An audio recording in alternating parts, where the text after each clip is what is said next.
bonita, ay, ella es bonita, ay, cómo se riega, ay, cómo se riega,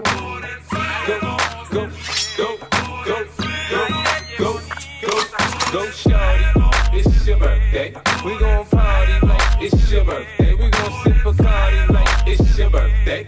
And you know we don't give up, cause it's your birthday. You can find me in the club, bottle full of bug. Mama, I got what you need if you need to fill the bars. I'm in the having sex, I ain't into making love. So come give me a hug, you get in there getting rough. You can find me in the club, bottle full of bug. Mama, I got what you need if you need to fill the bars. I'm in the having sex, I ain't into making love. So come give me a hug, you get in there getting rough. Now shorty, she in the club, she dancing for dollars. She got a thing for that Gucci, that Fendi, that Prada, that BCBG, Burberry, Dolce & Gabbana. She feed them fools fantasies, they pay her cause they want her. I spit a little G, man, and my gang got her. An hour later, had her ass up in the Ramada. Them trick niggas in the ear saying they think about her. I got the bitch by the bar trying to get a drink about her. She like my style, she like my smile, she like the way I talk. She from the country, then she like me cause I'm from New York. I ain't that nigga tryna holler cause I want some head. I'm that nigga tryna holler cause I want some red.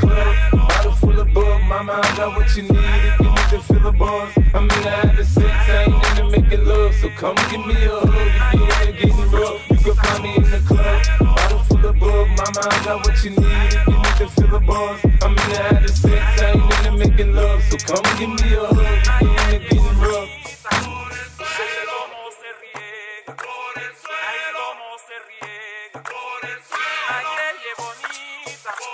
Hey, to my nigga Pop.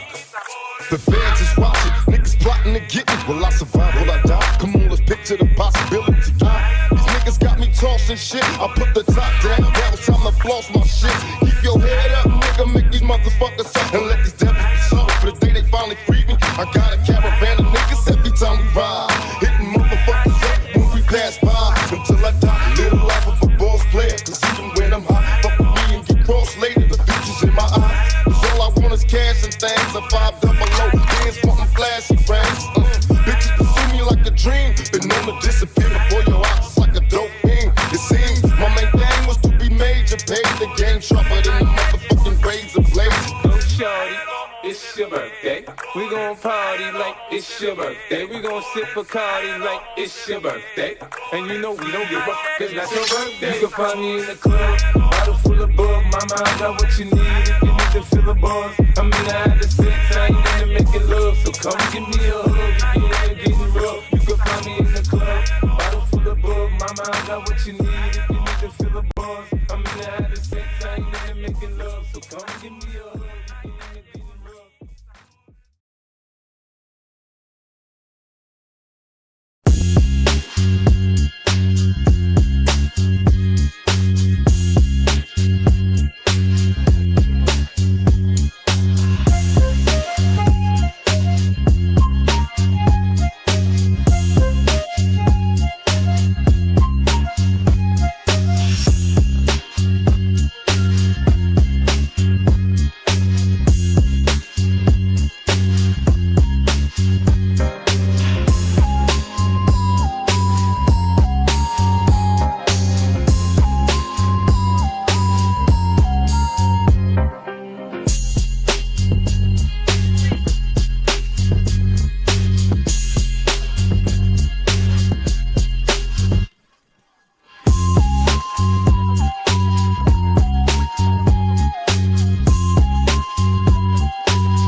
What's good, fam? It is 1 p.m. Welcome to the Wyatt Live, 1 p.m. Facts over feelings. We about to have a conversation. I apologize. Look, it is what it is. I'm a little bit late. I mean, nothing new. People just starting to tone in. They come right in right around 120, 125-ish or so. My apologies. I know it's supposed to be the 1 o'clock thing, but I'm boggled down right around 12:30, and I have to hope I end right around 1 o'clock when I'm doing other things. If not, I'm gonna be a little bit late. So I apologize for that. Before I get started, I just want to say one thing, and I want to get this serious matter out of the way. I think everything that I'm gonna talk about today, the few things, because there's gonna be a few, well, they're all gonna be serious matters. But this one particular thing I want to talk about, it's not, I don't want to talk about it, I just want to mention it. Okay. And that is our sister, Alethea Williams, is going into surgery today if she's not already in surgery now. And she reached out to me and she's scared. I don't know if I should say this, but I know when people are scared, and I know when they're scared, the people that should help them feel better are family, people close, people that are even, in the circle. We need to be there for one another. And she's having a very serious surgery, and she need prayers. The family need to pull together and put prayers together. I don't think there's anything more valuable than a prayer. And I just want to let her know that I'm thinking about her. I've been thinking about her since 5 o'clock this morning. She reached out to me about 5:30. And y'all know I'm up. I'm already up at 5 o'clock in the mornings. All right. Every morning I'm up at 5:15ish. And she reached out to me right around 5:30. And she told me that, I could tell that my sister is scared. And we need to be there for her. I'm gonna be honest with you. I wasn't coming on today. The only reason why I'm here today is to motivate and to get our prayer warriors together and see if we can all kind of, extend a prayer out to her, and maybe that'll help ease what she's going through and what the family's going through. She got a newborn, and my brother Donnie, we all from down the way, and we look out for one another. And the best thing that I can do right now is get the troops together, the prayer troops, the warriors, and put our prayers together, and let's send her all a prayer. I've been praying. I prayed this morning when she reached out. Um, I don't do hospitals. I don't like that stuff. You know what I'm saying? I don't like that. I don't care who it is, my mom, my daughters, whatever it is. Hospitals and doctors and stuff make me, as a man, I'm be honest with you, make me very uncomfortable. nausea, nausea. I get a little lightheaded and all that around stuff like that. So, what I battle it with is prayer. So I use prayer to battle all of that. So I just want to let y'all know to please leave an extra prayer in your prayers today. If you're not the everyday praying type, do me a favor and just kind of take the time to do it today. Just look for a space in your heart to extend to someone else so they can have an easier time during a hard moment, a hard time for them. So please do that if you can. If not, I understand. If you feel like you're not the praying type, whatever you do to get through things, wish it on her. Okay, so I appreciate it. Thank you very much. So I'll try to get more details and more information after the process, after her procedure and things of that nature. I'll do the best I can. Thanks for being here. Thanks for the few that are here. I don't know. Prayer. I mean, excuse me. Surgeries and things of that nature are very, very hard on people's nerves. And to be honest with you, the body's not really meant to be cut on. So as much stress as you give your body, and then they're doing a procedure, we need that stress level to go down.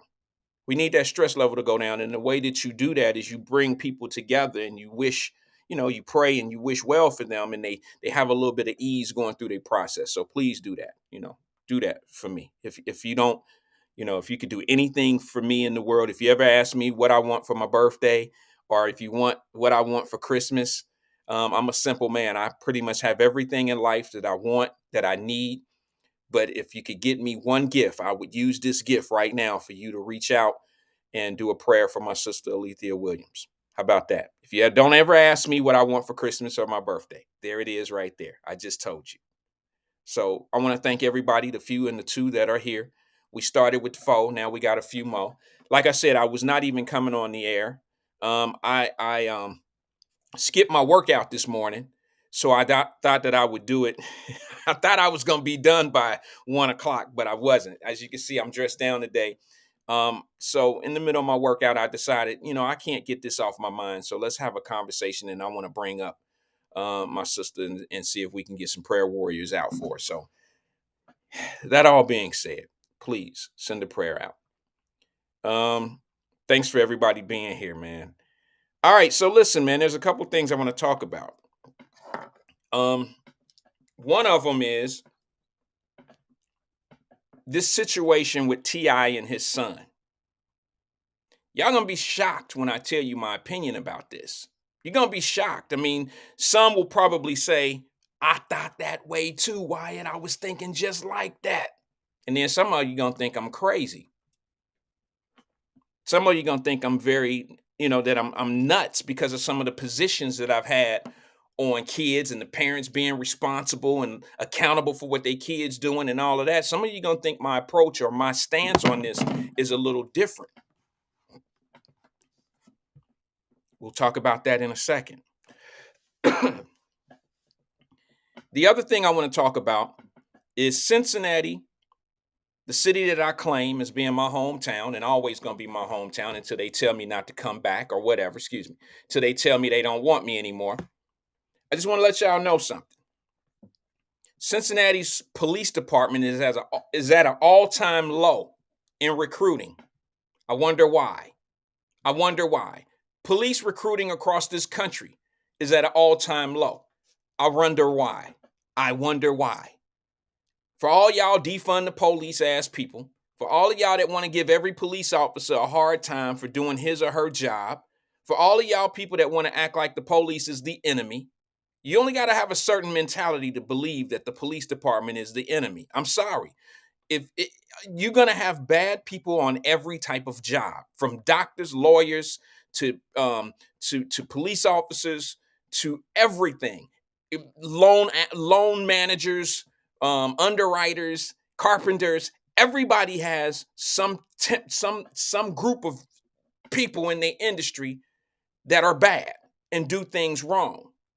But for some odd godly reason, we have, since the George Floyd situation, we have made it very difficult for a police officer, and it don't matter what color the police officer is, black, white, whatever. One bad police officer does not represent the entire police department. One bad doctor does not represent an entire hospital.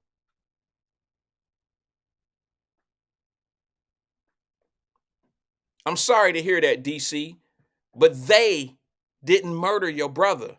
That's trauma.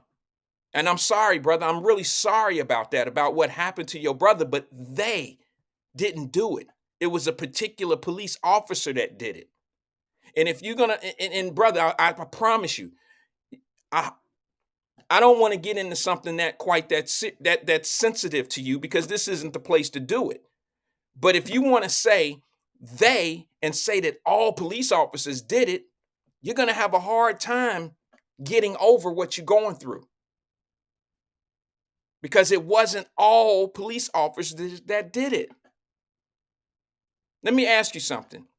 Not DC in general, not Durham in general. I got nothing but love for my brother. But let me ask you something. When I failed the 6th grade, or if you failed the 6th grade, did all your teachers fail you, or did you just fail that one class that didn't allow you to move on to the next level?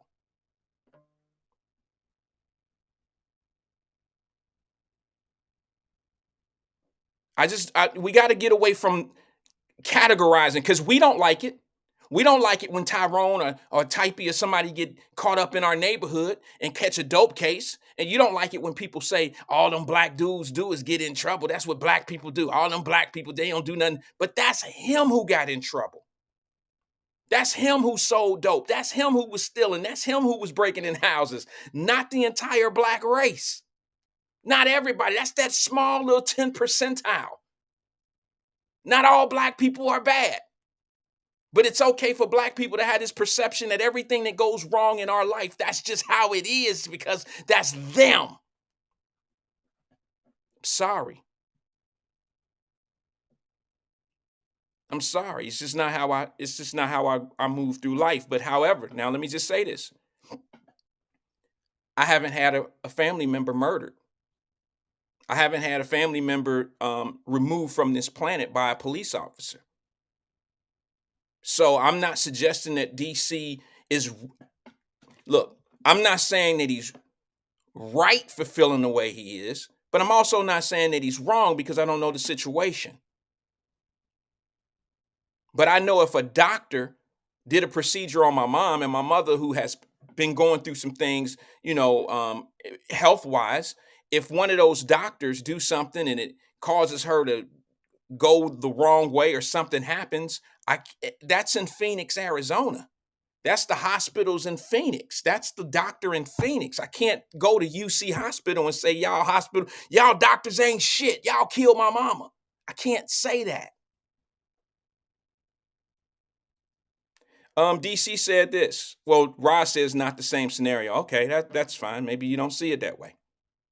DC says, I'm having a hard time with it after over 20 years, bro. It's the way he was murdered and they are still walking around free. I get it. I get it. Trust me, I understand. I understand how some things happen to people. And there was a situation. There was a situation.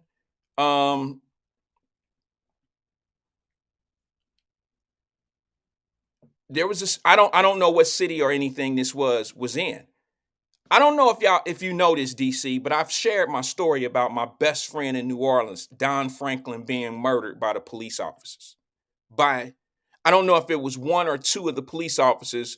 I didn't get all of I was a younger dude. All right. But one of my Wyatt Live shows, I told you exactly what happened in that case. And I know something was done wrong. But now I'm going to be honest with you and tell you, I can't say that all police officers would do what I felt those two police officers who chased Don around that building and shot him. I don't think all police officers are capable of doing that. So, bro, I'm gonna tell you something. I ate and slept, and we hung out. You know what I'm saying? When how you have a best friend that y'all just unbreakable. Y'all just spend day and night and all that shit together. You spend the night over each other's house. You go to the basketball court. You do all this shit. That was my best friend in the world. He was the one who taught me New Orleans.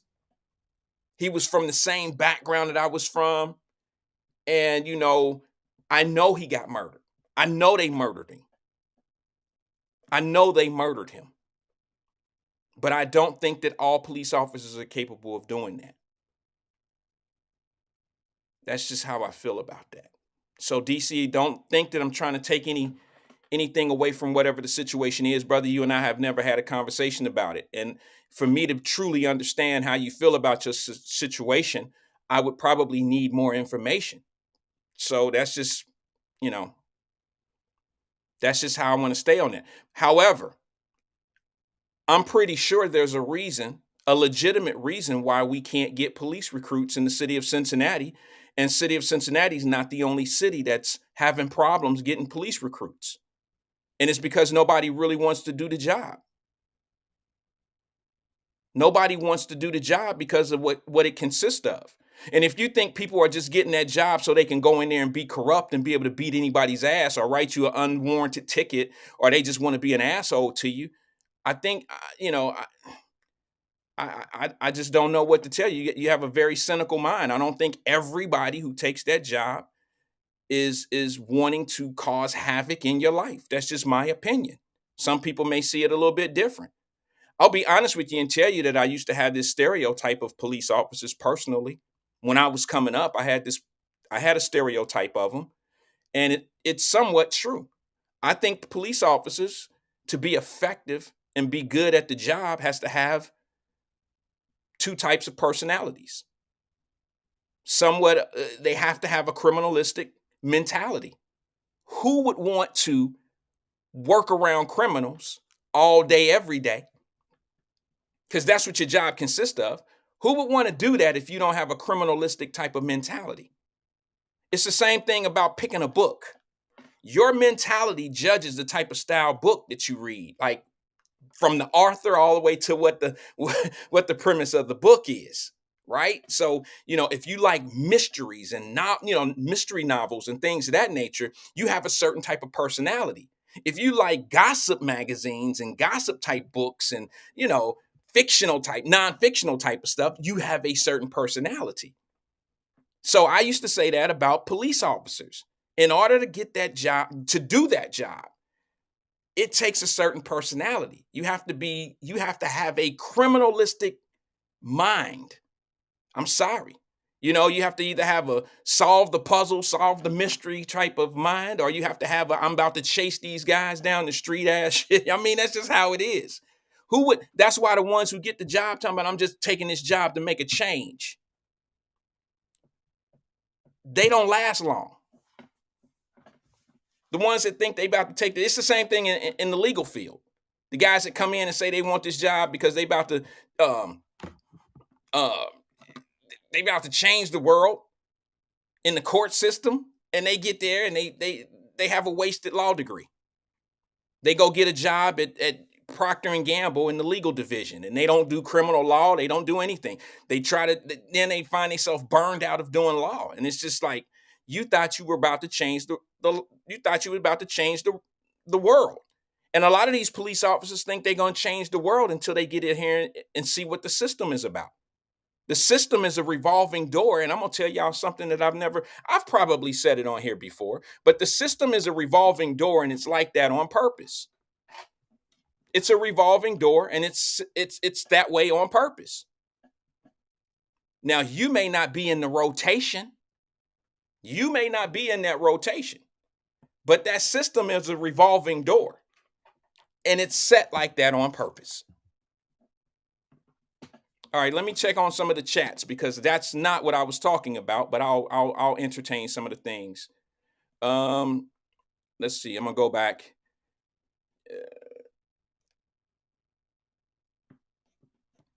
Jenny says, I feel some type of way about UC. My mother-in-law passed away there.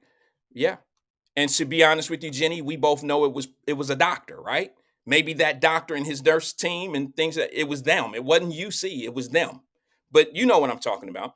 Davis Denise, what's up, sis? She says, I know the Lord works through man's hands. We have the best hospitals in the country. I pray for a speedy recovery. I'm sure the surgery will go well. Thank you, Davis Denise. She's talking about my sister Alethea, I'm pretty sure. Davis Denise also says it's less than 900 police officers in Cincinnati. And the numbers are shrinking across the country. Across the country. What's up, Emmanuel says, if the doctor does it, and the other doctors covered it up, and it happened regularly, and every time it happened, the other doctors kept covering it up, that would be a problem. Yeah, it would be a problem, but that's probably why you don't hear a lot about the doctors getting in trouble, because number one, we don't have people that go after them. It's a hard target. You don't hear civil rights leaders going after doctors because a black person didn't recover properly from a surgery. But what a lot of people don't know, and I'm gonna give you a real life statistic, and if you don't believe me, just look it up. But the truth of the matter is 60% of procedures in hospitals go wrong. I can't say 60% of police encounters with the citizens and the public go wrong. So the truth of the matter is we have more of a problem with hospitals and doctors than we do police departments. But I know the easy target. I know why civil rights leaders and all that old nonsense and all that other bullshit they be trying to push off on us now. I know why they do what they do, because Benjamin Crump would be shumped down in 7 years worth of litigation if he tried to go up against a doctor, if he tried to go up against these big insurance companies. That's what would happen, whether y'all want to see the real business of the situation or not. The truth of the matter is it's even more money in it if you were to sue the hospitals and sue the doctors for malpractice. But where are the lawyers that want to cover up, that want to go sue the doctors? Where are they? They know they ass to be stuck down in litigations for 2, 3, 7 years. They don't want to do that. They want the fast money, the fast cash, and the way to do that is to go after the easy target. People don't want to hear that truth. That's probably why I'm the lowest viewed show in our area. That's probably why I don't get as much eyes and views from my local area. Most people don't listen to me. They don't really care to know the truth. We're okay hearing a bunch of rock me to sleep ass stories. We're okay with that. And I'm just not going to do it. Let me jump in here. Real fast on a couple other things before I get sidetracked. Because I'm already sidetracked from what I was going to talk about. I just wanted to get the point across to you all that there is a police recruiting problem in the United States of America, not just in Cincinnati. Throughout the whole country, police recruiting is down. It's down. And what's going to happen? Let me tell you what's going to happen. Police departments across the country are going to get desperate. And when they get desperate to hire, they're going to make bad hires. And then you're really going to see some problems. You're going to see people on the police department that have no business on the police department because police departments are going to get desperate and need bodies. They're going to take chances on people. And if you think it's bad now, wait till you see the litter pick. Wait till you see the people that they have to pick from that they normally would pass through psychological exams and fitness exams and all that old shit. Wait till you see who's coming next. Always happens. Always happens. In every profession. I got a quick thing I want to tell y'all about something real fast, dealing with policies. I don't want to get into politics, but I want y'all to know that we've had this conversation for 2 years now. I don't know who in the hell thinks that this economy is working in their favor or it ain't that bad. But I want to let y'all know that when it's time to vote and when you vote, stop voting with your emotions. We say that all the time. Pay attention to people's policies. More importantly, pay attention to who your candidate owes down to. I don't know if y'all know this or not, but the Car Dealerships of America, the Car Association, the Car Association of America, they have written a letter, a formal letter to the United States of America, to the president, President Joe Biden, letting him know, please, you have to change your policies in regards to making us convert our cars from gas to electric. You have to reconsider this. You have to reconsider this. And what a lot of Americans don't know, because they're not really paying attention, is for every time they talk about how cheaper it is for us, the average person, it's actually more expensive. Pay attention to people who are relaying messages to you. People that know that they have your confidence. Pay attention to what they're pushing to you. Is it something that's really bettering you, or is it something that just sounds better? There's a difference. If it's not bettering your life, who is it better for? Let me give you an example of what I'm talking about. I don't know if y'all know this, but electric cars are 30% more expensive to operate right now than a gas car. To the consumer, to you, to me, to us. First of all, you don't just plug it up like you do a microwave. There's altering things you have to do to your crib. There's not enough charging stations across the country. And dealerships are losing money across this country. Dealerships are losing money. The United States of America is not even structured for electric cars across the grids and none of that. So why is this thing being pushed so heavily? It costs the consumer 30% more to have these vehicles. Homes are not built for these cars to be charging on the electric grid of a house. Dealerships are losing money. Charging to charge the car is a minimum of 30 minutes. Who got time for that type of shit? The cars don't go as far. Somebody explain to me, why is this so important?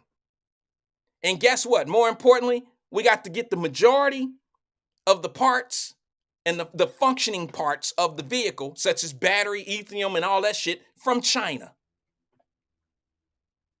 Makes no sense to me. Why is that so important? And here's the other thing. If we so worried about keeping the air clean and doing all that old goofy shit that they talking about, the reason is being, you trying to tell me that the air in China is different than the air in America? The air in China don't get as polluted as the air in America. They got this pollution net. Somebody explain that to me. See, I just know that there's a group of people that know they can tell some people anything, and hey, they just don't question it. They don't look at the reason. There has to be a motivating reason for you to want these electric cars to do what they do. And then they're trying to put these mechanisms in the car that'll shut it down. So you could buy one of these vehicles, be driving down the street, and with most things being computerized, now they can actually control your car. Who the hell wants that? Who y'all don't see the control? You don't see the control. You don't see the I don't know. I think I'll do a show on that one day. Let me pick up on a couple of the messages, and then I'm gonna move on. I got one more thing to talk about, then we're gonna get into T.I. I'm not talk about, but mention. And then we're gonna get into T.I. and his son. I got a couple clips, and then I'm gonna give you my take on the T.I. son and all that old shit. And I think a lot of y'all gonna be disappointed in me. You're gonna be disappointed in my take of the T.I.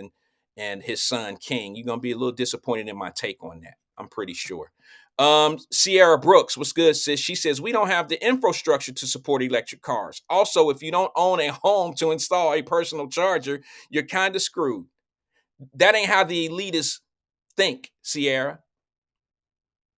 These cars are twice the amount of money of the average income of an American. I just find it funny that the same administration that say they for the people are keeping the people broke, making everything more expensive for the people, and the things that they are putting in front of the people and making them mandatory are going to keep the people dependent. It just doesn't make any sense. It makes perfect sense to me. But what doesn't make sense to me is why people don't say anything about it. That just doesn't make any sense. I don't get it. I just don't understand why they're not saying anything. Sierra also says, plus, how much will it increase your electric bill? I can tell you that. 30%.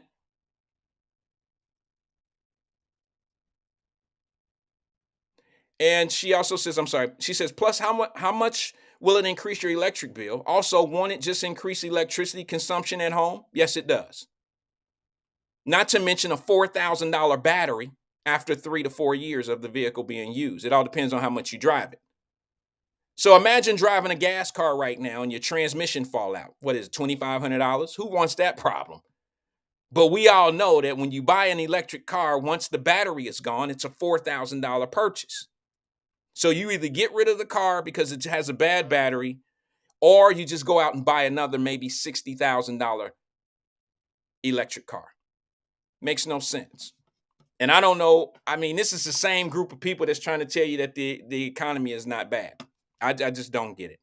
What's up, TD? This is Tiffany Daniels. She says, then just wait until we overload the grid. It's already been done in California, sis. They telling people not to charge on certain days. Pay attention to what they're doing. They trying to tell people don't charge your vehicle on such and such days. It's crazy to me. She says, then wait till we overload the grid. They're going to put up in limits on when and how you can use electric. Exactly. They've already done it. They did it over the summertime. Jenny also says, don't our cars have computer chips from China as well? Some of them do, some of them don't. Some of them do, some don't. Black Popeye, what's good with you, brother? I seen your post. I was feeling it. You see, I reached out. I don't know where it came from. He says, bro, you're gonna have to fix your speaker problem. I don't understand. I'm sorry, I can't read what you're saying there. Why you go more like 5 seconds randomly? Is that a problem that I'm having over here? Is people having a problem hearing me?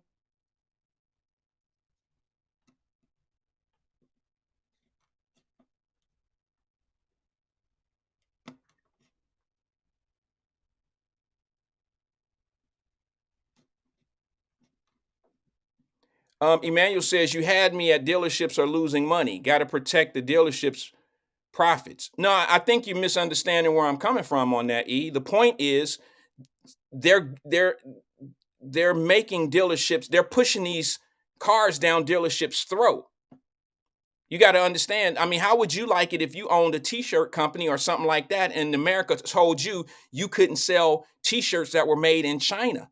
You can't sell t-shirts that were made in Bangladesh. You can only sell made in America t-shirts, manufactured t-shirts that were made in America, and that makes your costs go up 60%.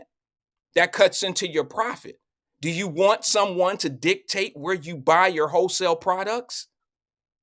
Do you really want somebody to control your wholesale products? Don't you want to be able to be able to control that? That controls your bottom line. And this, look at it like this, from a business perspective, when business costs you more to do, you have to charge more as a as a storefront or as a business. You have to charge more. That cost is going to go somewhere. So a lot of people don't understand that. It's like I heard Biden say something to answer the question of inflation. He's not really living up to the fact of what it really is. I mean, the average person don't understand, and I'm not suggesting that I'm above average. I'm not saying that, but the average person don't understand why interest rates are going up. Interest rates are going up, controlled by the Fed, because they're trying to simmer down the dollar in America. And the way you do that is you try to prevent people. They're purposely trying to control how much money is being spent in America. They're purposely doing that. So to do that, you raise interest rates on things that are major purchases, such as homes and cars and things of that nature. You make it almost impossible, not impossible, but you make it kind of, you want to be a deterrent. You want to make it like, I'm not buying a house right now. I'm not buying a car right now. It's 3 times more expensive to do it. Interest rate rise.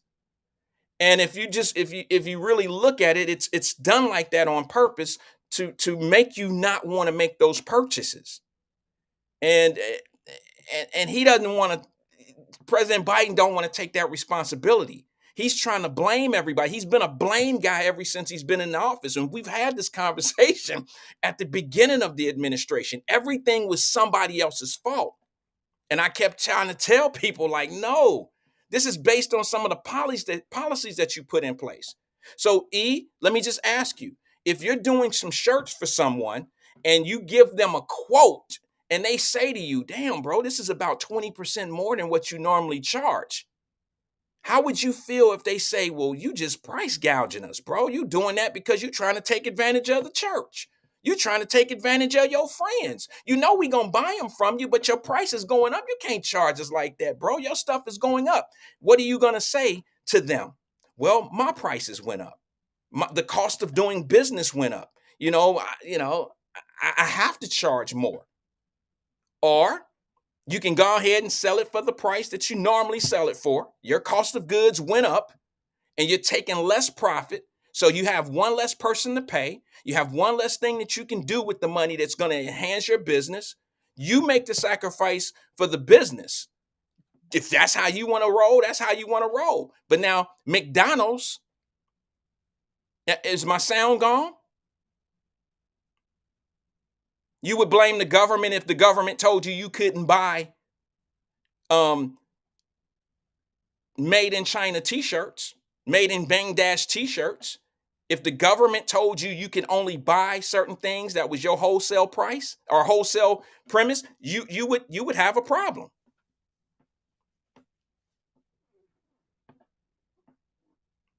So, I mean, that's just how we go. Angela Kinney said, sound. Is my sound messed up? Somebody help me out. Let me know so I can move on. I just want to go before I go on. I'll give you a perfect example, $18 for a Big Mac meal. Thank you, LaDonna. She said, I can hear you fine. Thank you. I would never. I've already had that complaint, 2-3 months ago. Landed back in Cincinnati from the airport and came in. I had my family with me. No sound good here. Okay, no. I can hear. Okay, thank you guys. I appreciate it. Yeah. I hope that means you can hear me. All right, cool. Um, Landed in Cincinnati, grabbed something to eat, went through a thanks pie, went through a drive-through. It was me, my wife, and my daughter. And it's like 40 something dollars. You would have thought we went to damn it, you know, freaking, I don't know, Applebee's or something. It was $40 to go through the drive-through. $40. And I'm like, damn, what did I get? And if you think about it, my meal, I get it was Burger King. I get like this Baconator joint, and it's $13 and some change. And if you do that 3 times, you're at 36 bucks or $37 plus tax. $40. That's ridiculous. Now, if you think I'm lying, go on YouTube and Google or whatever, look up $18 Big Mac meals. Okay. Emmanuel said $40 ain't nothing, but he used the sugar honey iced tea. That is a lot of money. That's a lot of money. I think $40 is a lot of money for 3 meals. Just a couple years ago, those same meals was $4.99. So if I was to get 3 of those meals at $18, you're talking damn near $60 for 3 of those meals right now at McDonald's. An $18 Big Mac meal. Why do you think? So in other words, let me just say this to you. Based on President Biden, he's saying that the manufacturers, McDonald's and all these corporations and the gas companies, he's saying they're gouging us. They're not gouging us. Trust me, I don't like buying that heavy. I don't like spending that much money at a McDonald's or a Burger King, but they're not gouging us. The cost of business is going up for them as well. The trucks that pull in, the manufacturers that have to make certain things. What were they, $5.99 or something like that, E? Look it up. I mean, what, I'm going to sit here and make it up on live? It what, $4.99, $5.99? Where's the dollar menu? That shit gone. E said he wasn't getting no Big Mac meals for $4.99 in 2020, bro. How much were they? $5.99? My bad, I was off $1. How much was the Big Mac meals in 2018, 19, and 20?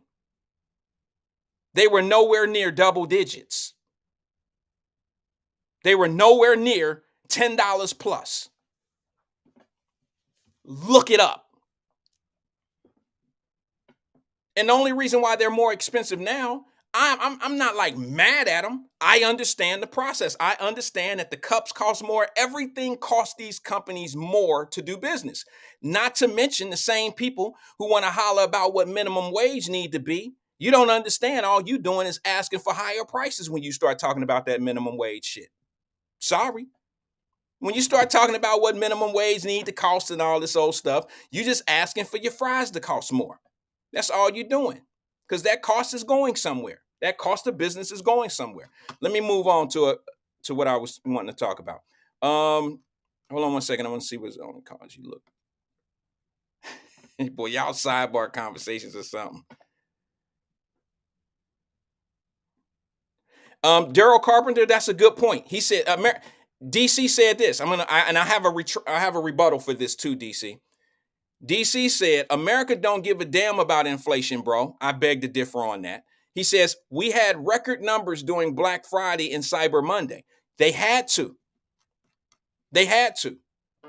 Let me tell you, I bet you profits weren't as high. I bet you profits weren't as high. It's just like anybody that has a small business. Small businesses got hit in the head on Cyber Monday. If you have a small business, you have to compete. And just because you mark your prices down don't mean that you're making money. Some companies took L's charging those prices. I know, that's impossible, Wyatt. No, there's this thing called a price leader out there. It's this thing where they sell things just to get you in the door.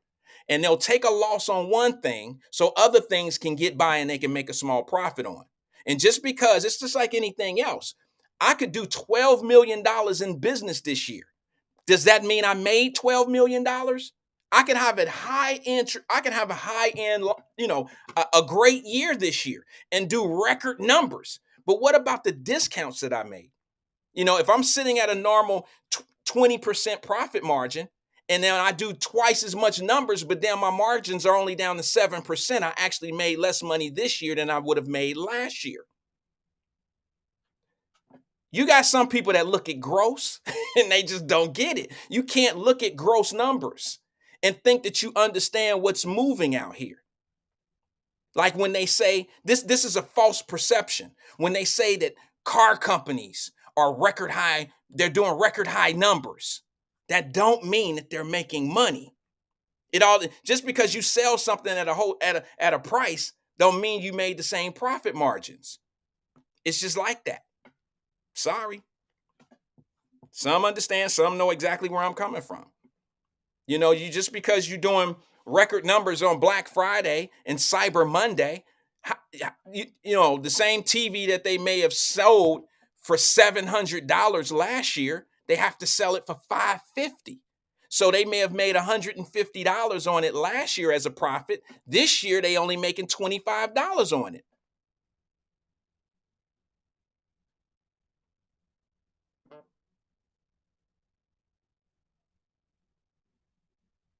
I said a Big Mac meal, E-Man.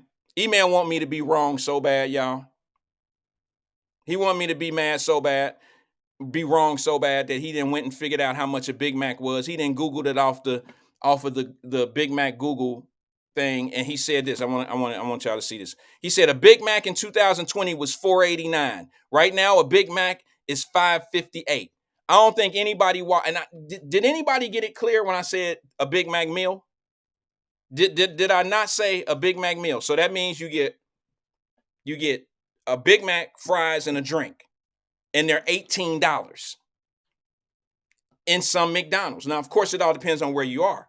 But for me, I paid 13. Actually, it's closer to $14 because I give them a 20 and I get a 5 and some change back. So it's closer to $14 for a number 2 at Wendy's. I've never done that before. That's not what I pay. I know what I've been buying, and that's not what it cost. Let's see here. Daryl Carpenter says, so where that 12 billion on Cyber Monday and 9.5 billion on Black Friday go? Okay, so let me ask you this, DC. You said 12 billion on Cyber Monday and 9.5 billion on Black Friday. Where did it go? I just got a basic question for you. Was it a $12 billion profit? Was it a $9.5 billion profit? And what are the margins on that money? You're looking at a gross amount. Okay, let me just ask you this. If you get a paycheck every 2 weeks, do you get what you earn that week? Or are there deductions such as taxes, insurance, and all that other stuff? You see how when you say, where did that money go? You could be asking that same question when you get your net check. You never get your gross check. So those are gross monies and you have no idea what the expenditures are. And they're inflated numbers for a reason. They want you to believe shit ain't wrong. All you got to do is go to the grocery store and look at the face of people. Right now, you go in the grocery store, you'll spend $75 and come out of there with 3 raggedy ass plastic bags. You trying to tell me a couple years ago that it was the same way?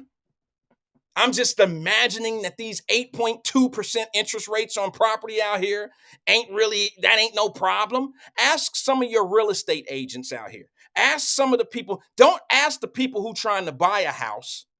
Don't ask the people that's trying to sell a house. Meaning if I'm trying to sell my property, ask the people who are in the industry, who make a living off of it. How's things going?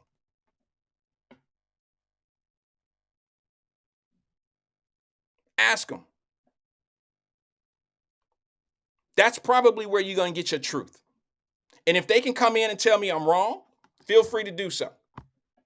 Go get a real estate agent, go get a broker or someone of that nature and come tell me that interest rates right now is not driving the market dry. Go and go do that.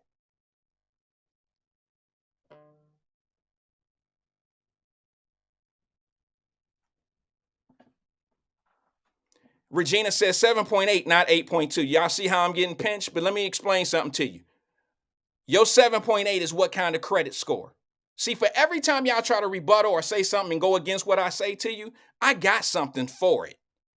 So if you got a 740 credit score, you might be able to get a 7.8 right now. But if you have subpar credit, what do you think those rates are for subpar lenders, for some subpar borrowers right now? What do you think it is? You think they getting the same rate as somebody that got a 740 plus credit score? I know, Troy, missing the larger point, because I got to be wrong. But where was y'all at 2 years ago trying to prove me wrong to everything that I'm right about right now? I know I'm the bad guy. Say hello to the bad guy. I got to be wrong, even if I'm 2 points off, even if I'm $1.75 off on some shit. Don't matter to me. It really don't matter. I say what I say. I can't change a convinced mind, and I'm never going to try to. The truth of the matter is, everything that I told all my brothers and sisters on Wyatt Live 2 years ago when I said consolidate all your loans, get your credit cards down, move them over to a lower interest rate. The stock market is going to be a little tough for us. Also, interest rates will be going up within the next year. All this conversation I had before any of this started happening. Who remember that? Raise your hand if you remember that. Give me a thumbs up if you remember that. If not, I'm just talking shit. That means I'm just coming on here just saying anything.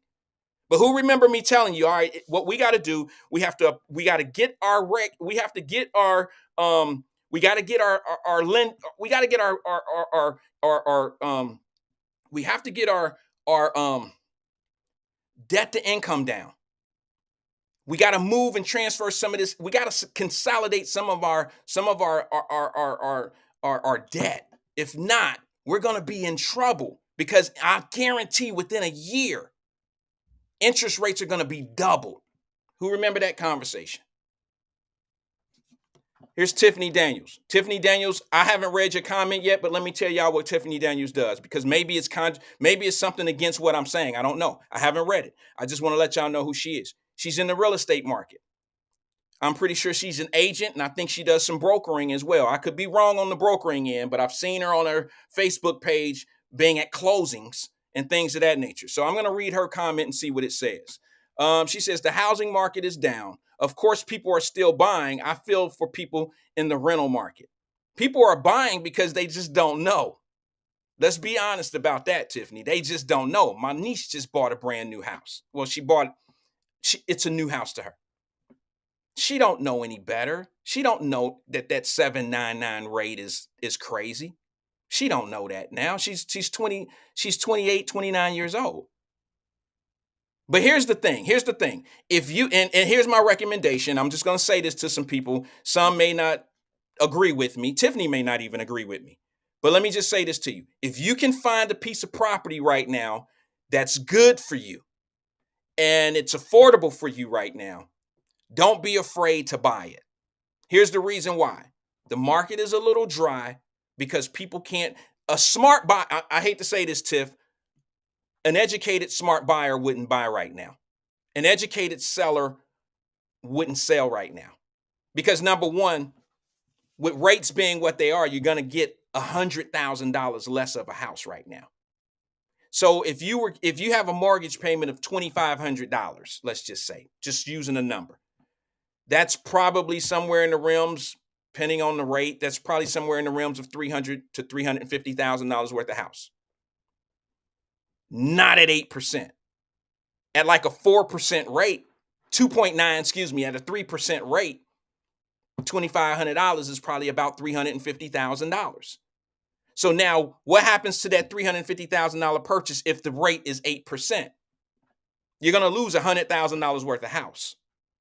So now you got a $2,500 mortgage payment on a $250,000 house. So why would you do that? Why would you buy now when you're going to spend that money? But here's the thing. If you find the right house and you feel like this is a great buy for me, but it's more than I need, it's more expensive than I want, don't be afraid to get it, because I don't think interest rates, depending on how the administration does its thing, depending on who becomes the president, there's a lot of factors here. I'm just making a suggestion. Don't be afraid to buy it, because here's what's going to happen. Eventually, we're going to get somebody in here that is going to, who is going to get the rates back down. Okay. And once those rates are back down, now what you can do as a buyer is you can go in and refinance. So if you buy at an 8% right now, it might be a couple years, but you might be able to, refinance. That's something that's common. I know lenders are always welcome to refinance. Um, Homes are probably one of the easiest things to finance because they don't go anywhere. You can probably buy a house before you can. Well, I shouldn't say you can buy a house before you buy a car, but it's damn near. It's damn near easier, to be honest with you. That all being said, I wouldn't be afraid to buy right now. I think that there's more problems with people saying, "Hey, I want $500,000 for my house," but the people that can afford the $500,000 house were the people a year or two ago that were looking in the 750 range. There's a huge difference between a $500,000 house and a $750,000 house, from area and territory to the structure of the home, in my opinion. So I wouldn't be afraid to buy, but I would have a strategic thing. My strategy would be this. Or now let me ask you this, Tiffany. What are variable rates right now in the market? Can you put that in the screen for me? I'm not up on it right now. I don't buy, I buy commercial property. I don't buy residential. But I'm just curious. Could you put that in the screen for me, Tiffany? What is the average right now, not subpar lending, but what is the average variable rate in a home loan right now? Put that up. Because I seen her say 8% was like not it. Hold on one second. I want to find that, because it was something she said about 8% was normally not high. I can't find it. If I come across it, because I want to make a comment about it. I don't know where it went, but she may have fallen off because, okay, she says historically an 8% rate isn't bad. You're just buying power. Your buying power is just less right now. You can refinance. There you go. That's what I was just making a suggestion to. Tiffany Daniel said, I had a lender quote me, screen moving. She said, I had a lender quote me. Right. Stop, RD. She said, I had a lender quote me 5%, but I'm not sure of the overlays and terms. Well, you know how that go. You know how that go. You may, I don't know how long they're grabbing that 5%. You might go 6 months, 5%, and then it may balloon up. You might go a year, and then you find yourself at some 12% shit. You know what I'm saying? You know how those variable rates fluctuate and how they get you. It's a bad idea. I don't do variable rates on anything, but it is a way to maybe put yourself in a position to pay less for a short period of time until the economy gets right. I wouldn't recommend it because you just don't know what's going to happen. That's my opinion. You don't know if the economy is going to get right. It's going to eventually get right, but you don't know if it's going to get right in the lending sector. That's a problem that I wouldn't take that risk. That's just my opinion. I would look to maybe lock in at a 7%, 7.5% rate, depending on your credit. And then hopefully, God willing, in a couple years, I would be able to refinance back down to a 4%, and think that that's the best I'm going to get. And then, you never know. The other thing that you can do is if you go and lock in at an 8% rate and overpay like now, after a year, you can go back in and refinance, cut the term down from 30 to maybe 24, pay the same amount that you're paying right now on a 30-year term for for a 30-year term, pay 24 term, the same rate, the same payment that you were making at 30, lower the interest rate. Now you skipped off 6 years, maybe 7 years off your loan, off your mortgage payments, paying that. Say, if you can pay that high as mortgage payment, now you've cut your term down significantly. And if the idea thing to do, if I had to do it all over again, if I had to redo all this, Tiffany, if I had to redo buying homes and things of that nature, I would do a 15-year term. I would figure out a way to do a 15-year term, and I would pretty much rock with that. You're going to get a better interest rate. You'll pay the house off sooner, but you know how we are. We have to have way too much. This is a perfect example of how we can take advantage of these higher interest rates, to be honest with you. And that is condition yourself to pay more. And then when you go in and refinance, you've already set your budget. You're playing more. When you refinance, knock it down to the 17, like 15 to 17 year term. You're already paying the higher, instead of paying the higher interest on the rate. You understand what I'm saying? Now you're paying toward the principal on that extra money that you normally would have paid. See, interest is such, when you buy a house, you better look at it. Add your payments up over 30 years. Do 12 payments times 30. And then take your mortgage payment. You done bought that house 4 times. I don't want to trash the market. I don't want to trash my people in that industry. But you just think about it. Look at the interest. You could look at how much interest you paying on a home for $350,000. You're gonna pay $1 million for that house. On a 30-year loan, you're gonna pay $1 million for that house.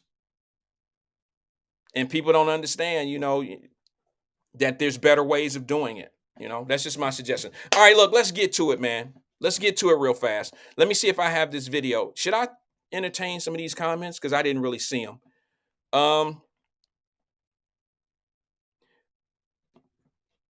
Tiffany says, if you have some money, you can also buy down your rate. Absolutely.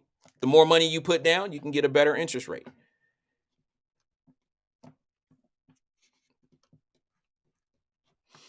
Let me see.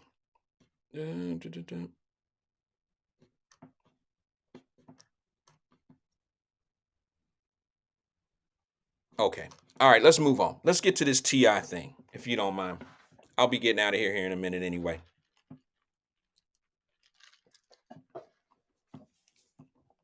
Okay. Some of you folks are not going to like my take on the TI thing. For y'all that don't know, T.I. has a son by the name of King. T.I. is he's from the projects, okay? He's a rapper. He lost one of his best friends in the city of Cincinnati for talking all that rap shit, hood shit, gun shit. He's then faced so many counts of gun charges and had some feds and been involved in a RICO case. T.I. is a street dude, okay? He talks about it in his music and all this old goofy ass shit. He is what he is. It is what it is.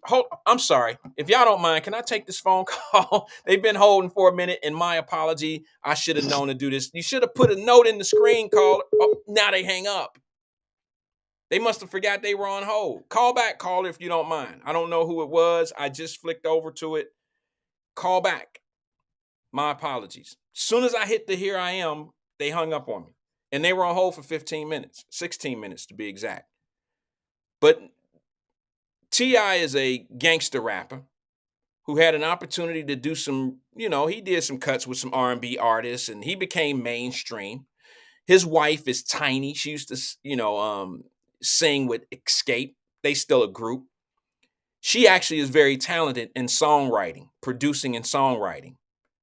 And they've grown up, and they've been able to, get themselves out of the hood.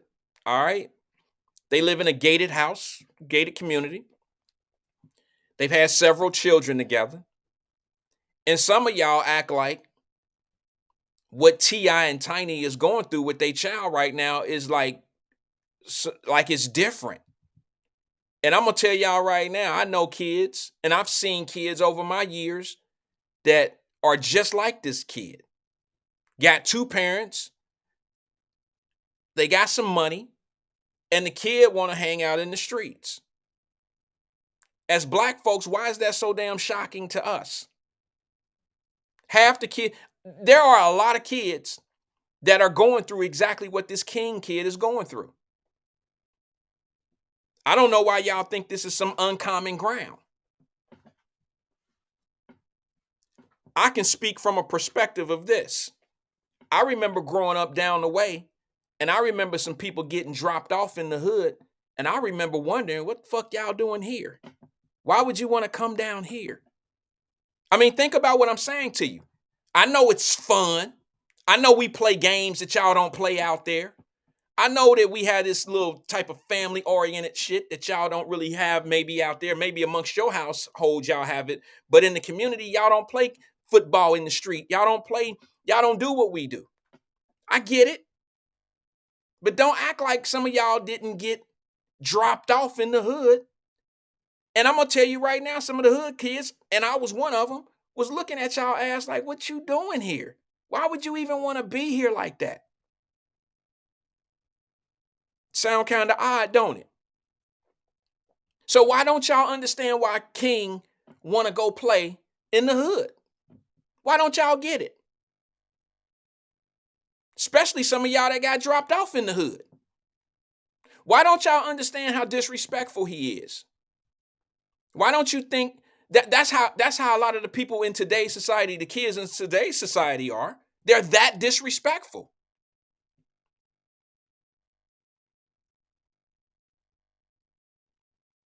They're that disrespectful to their parents.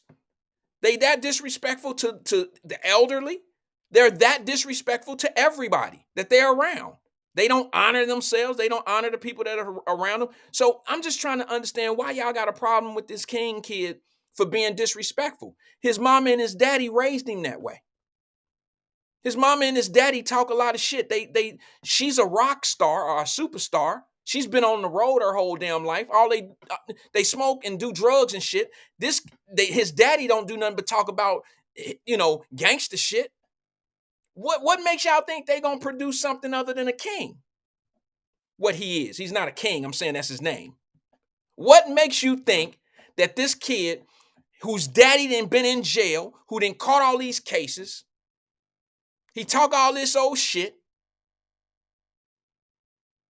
They frauded a bunch of shit on TV because that's what these reality TV shows are. A bunch of fraud shit. Looking like an everyday regular ass family. That shit was fraud. So what makes you think a man who talk about guns and killing and all this old block shit, why don't you think he's going to produce a kid that do the same shit? Somebody answer that for me. Why y'all think this kid shouldn't be so disrespectful when his daddy made his money disrespectful? His daddy lost his best friend in the city of Cincinnati in a shootout.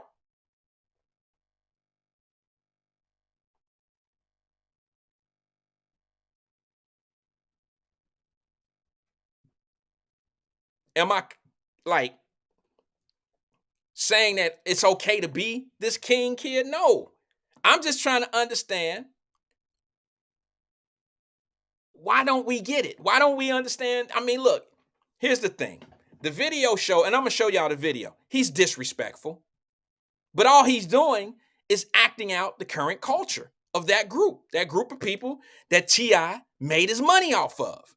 I'm going to give you an analogy, whether y'all like it or not. This is a perfect analogy.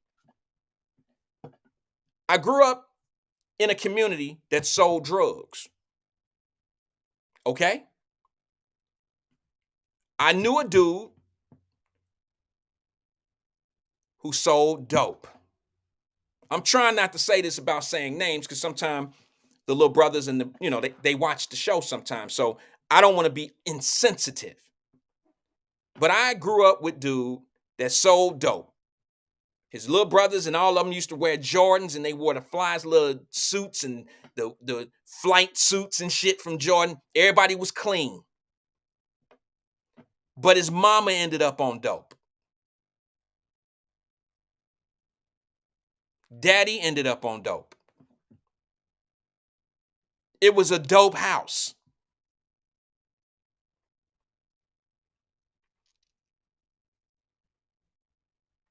So if you create your money or your however you getting your clean shit, in T.I.'s case, his marble floors and that gate that he talking about. You live in a gated community, all that old shit. You set the precedent, T.I. You the one that glorified and all that old gangster shit. You got a hood fiend in your house, not a dope fiend. You got a hood fiend. You glorified that shit. You made it look like real life, and you made it look like kingpin shit. You named your son King, and you gave him all the finer things in life except proper parenting. So here's the thing. A lot of people think that you, just because you got money, makes you a good parent. Here's a perfect example of it's not how much money you have, because we all grew up broke. My mama did fine. I mean, she had her faults, but I would have never talked to my mother like he talked to his mother, he talked to his daddy. I would never do that. But what he don't understand is the same thing that made you laugh is now making you cry, T.I. You know how many kids T.I. created off his music that act just like King? Think about that. Think about how many children that T.I. didn't birth, that he didn't give birth to, but he created that persona that his own son is out there. He glorified. Y'all remember T.I. music? Do y'all remember how disrespectful he was and all his robbery music and all the gun charge? Do y'all remember that shit? Who do you think was listening to that? Now, my analogy is now starting to come clear to some people about, but you so dope to the community. Now, why should we feel sorry because your kid is a dope fiend? You so dope to the community. Why should we feel sorry, or why don't we understand that now you have created a dope fiend?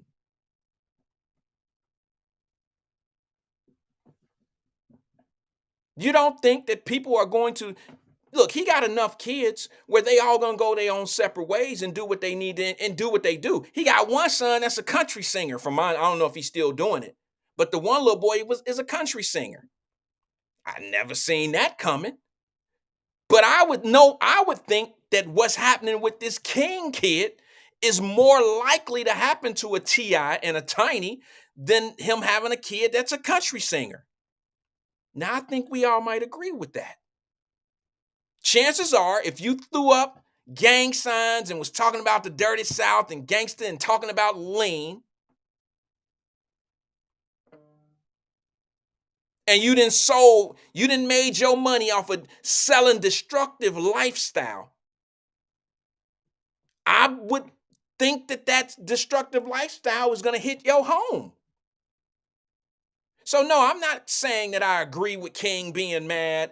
I agree that he's flipping off the edges. No, I understand it. It's just like I understand how somebody's mama can now become a dope thing when you got all that dope in the house, when you glorify it, when you wearing all the Jordans and all the tennis shoes and all the Nike sweatsuits, and you making the game look attractive, you making it look like you can't miss. That's what happens. The same shit you sold the community, now your house is buying.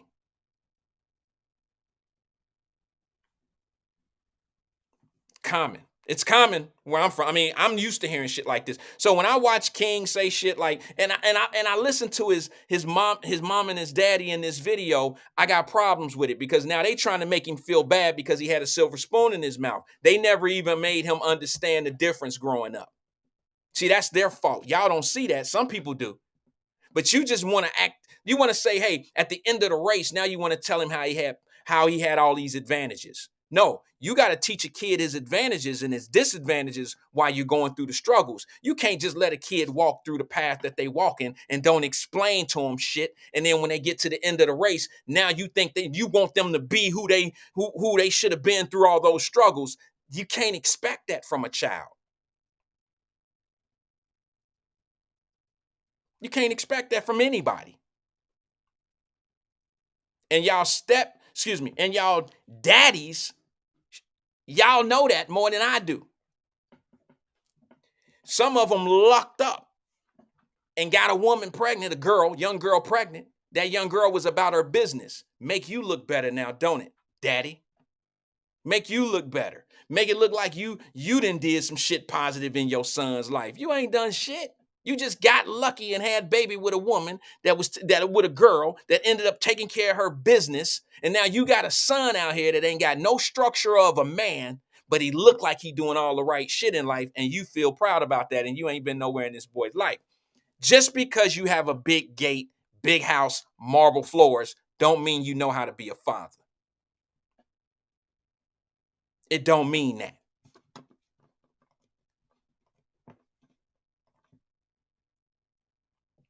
That's why I said I'm a little jealous.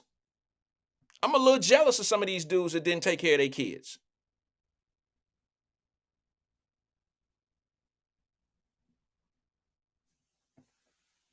I'm a little jealous because they ain't had to go through what us fathers go through. They ain't had to wipe no nose when your son or daughter was sick. They didn't have to go to PTA meetings. They didn't have to make sure that the air conditioning and the heat stayed on at home. They didn't have to worry about that shit. All they had to do was take care of their rusty asses. They didn't have to do what that young girl did to take care of her kid, your kid. They didn't have to do that shit. All they did was run around bitch about the child support system. They had to, or cut a check. I'm sending little punk ass $130. They killing me on child support.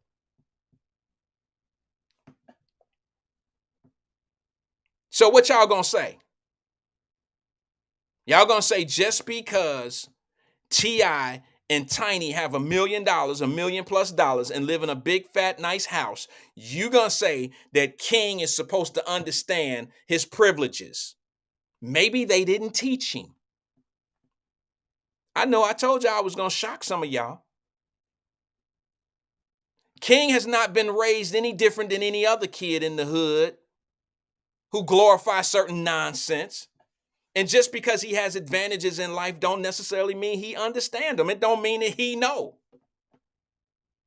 Y'all just don't get it. It's easy for us to sit back and say. It's easy for us to sit back and say he should know better. It's easy for us to say that why would he want to go live like that when he got all of that? That's an easy thing for us to sit back and say. I say the same thing to the people that used to come to the hood when I lived there.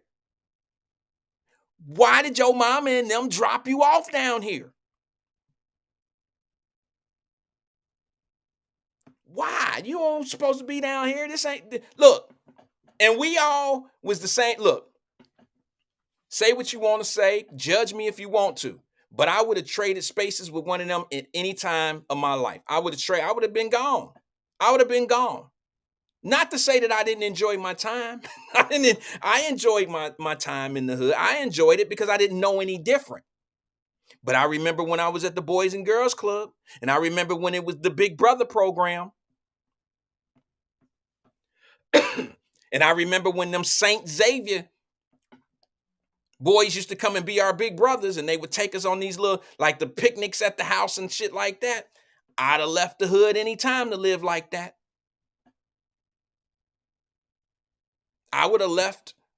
I would have exchanged it. I would have exchanged my apartment, 1335 John Street, 4th floor, for one of them white picket fences out in the St. Xavier area. I would have traded that shit any day.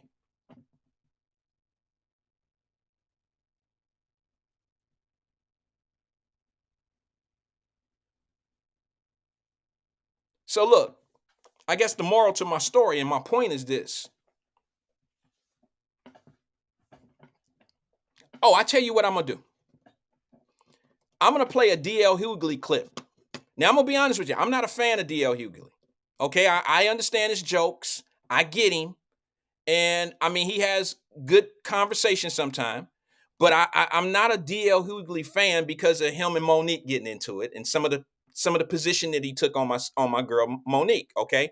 And that don't mean I hate the man or I wouldn't play this clip. But when he's spot on, then I will definitely give him his props. But I think a lot of us are looking for this same, like what DL Hughley is gonna say about this situation with T.I. and his son. You're looking for parenting to be able to teach their kids the benefits of being T.I. son or Tiny son, or to be one of us. You gotta understand, because you have money don't mean that you're a good parent. They didn't teach this little boy morals and principles. They just didn't do it. It didn't go through to him. Maybe it went through to the other kids. I don't know. Maybe he just missed it. But I can tell you this. I bet you one thing. I bet you $1 to a donut of this, whether we want to believe it or not. I bet you that King kid could tell you some very troublesome stories about his mom and his daddy. I bet you he could tell you some stories that would probably make you say, oh, now I get it.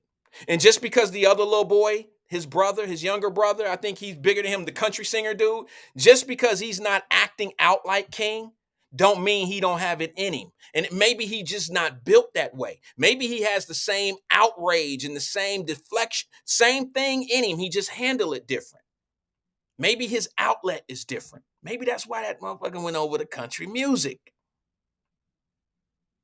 But I'm just telling you, I know that we done been in some families, some people done had 3 or 4 brothers and sisters, and you just got one that's just buck wild crazy. I know that happens. But in this particular situation, it's already come out that T.I. and Tiny is not, that nobody's perfect as a family, but they're just not they're not regular. And I'm not putting down T.I. because he's doing some good things. He's doing some good things for Atlanta right now because I think he has to. It's been rough for him the last few years. It's been rough for him. And some people like Charleston White and some other people been vocal on it. See, I ain't never been the type to kiss nobody ass because they got money. I've never been the type of person that can look past all their flaws and say, but he got a bank account, or he got a nice house, he got cars, he got all that old shit.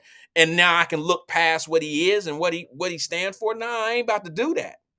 I'm not going to say just because you got some money, bro, that it's okay for you to be abusive. That makes no sense to me. But now I want y'all to listen to what D.L. Hughley says. Now, D.L. Hughley might be a different father. He might be a different type of dad. You know what I'm saying? T.I., I think, is a daddy.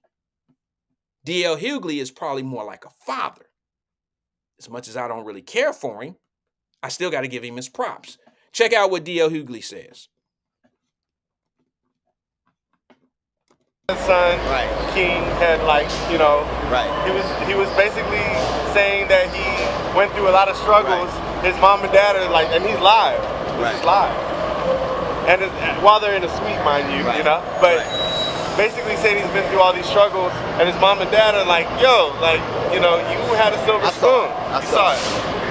And the thing about it is, I've known T.I. and Tiny for a long time, and I watch how hard they work, and I watch how hard they value their family. And to have somebody that you work so hard and sacrifice for to shit all over your memory and your accomplishment for clicks is insulting. When we grew up, we actually grew up in the circumstances they romanticized about it. If it was that great, it was the inspiration for T.I. getting out of there and Tiny getting out of there. Yes, it inspired them artistically, but you don't want your children to grow up in the same stuff. No parent would want their children to have it as hard as they did. When we grew up, we were poor. But the one thing you could do, what you couldn't do, is tell a black woman that her kids were dirty or they weren't taken care of. And that's exactly what he's doing now. He's insulting the effort they put into raising him. Just for clicks. For what? For what? Right. You're only famous because he's famous. Right. You're famous, you're in that box, shitting all over his memory because he's famous. And you're doing it for what? So you can be famous. You're famous because your daddy's famous, and most generally, this is an old ancient proverb. Famous don't usually have roaches. You grew up on a reality show. I bet I didn't see no Red or Decon in the corners. Hey, look, man. Hey, if you grew up in a reality show, there was a roach on there. It was a paid actor. Well, you came up the hard way, and you got kids. How do you manage that?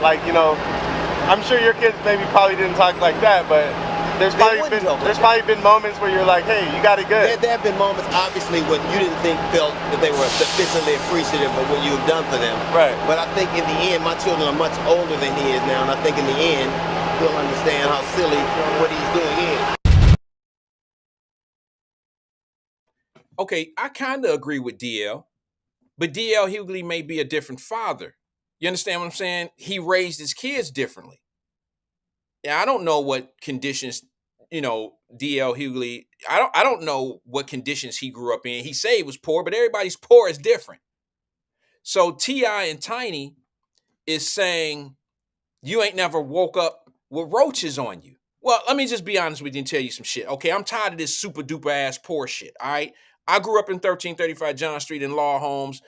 And roaches was in the community, but they just didn't have a residence at my home. Okay, roaches is based on how dirty your ass is. Plenty of us lived in law homes and didn't have roaches. Okay, I'm just gonna be honest with you. Some of y'all don't want to hear this real shit, but the truth of the matter is, if you got a bunch of roaches in your house, it's because you dirty. You can have roaches upstairs. You can have roaches below you. You can have roaches across the hall from you.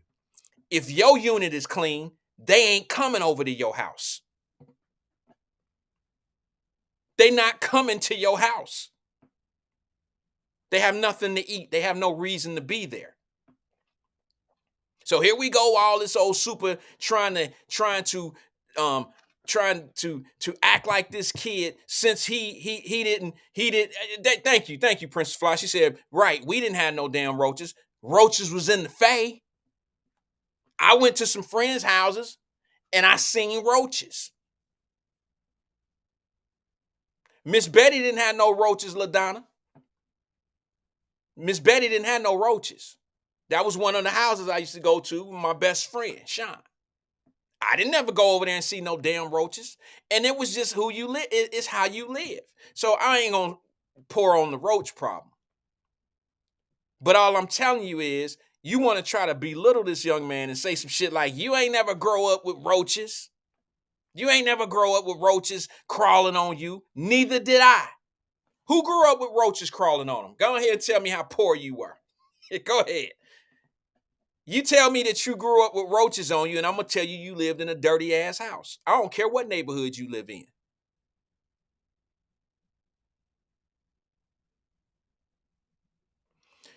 I hate to tell you, Ron.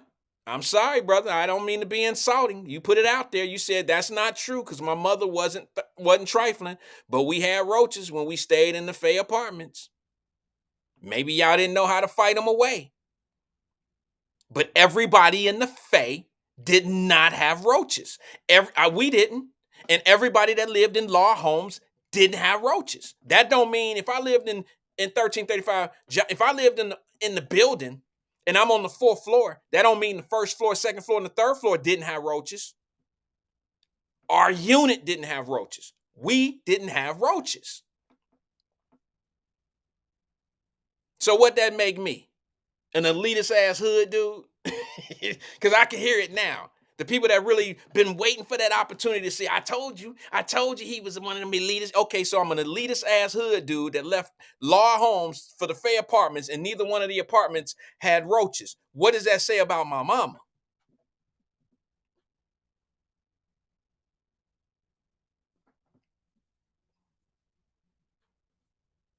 Yeah, that means we was taking care of business. She was keeping shit clean, and she taught me to stay clean. She taught me what draw roaches in.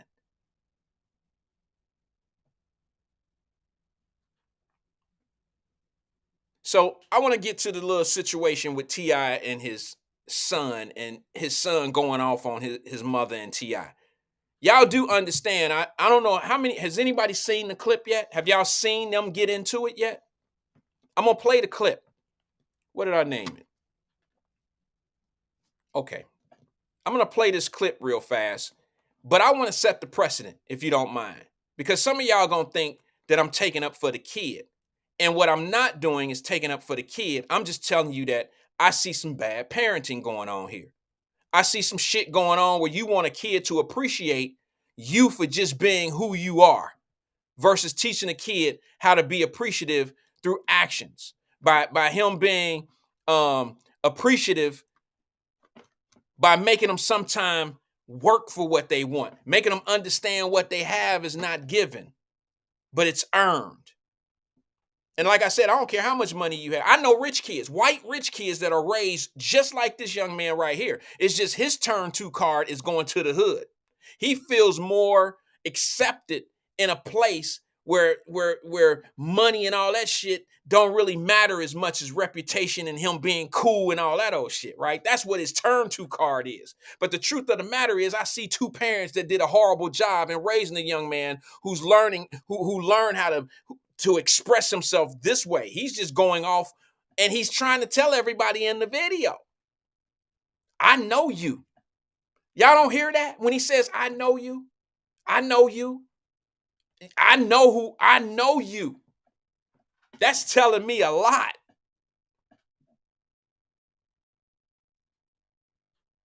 LaDonna Howard says, I love downtown. See, I wasn't going to say nothing.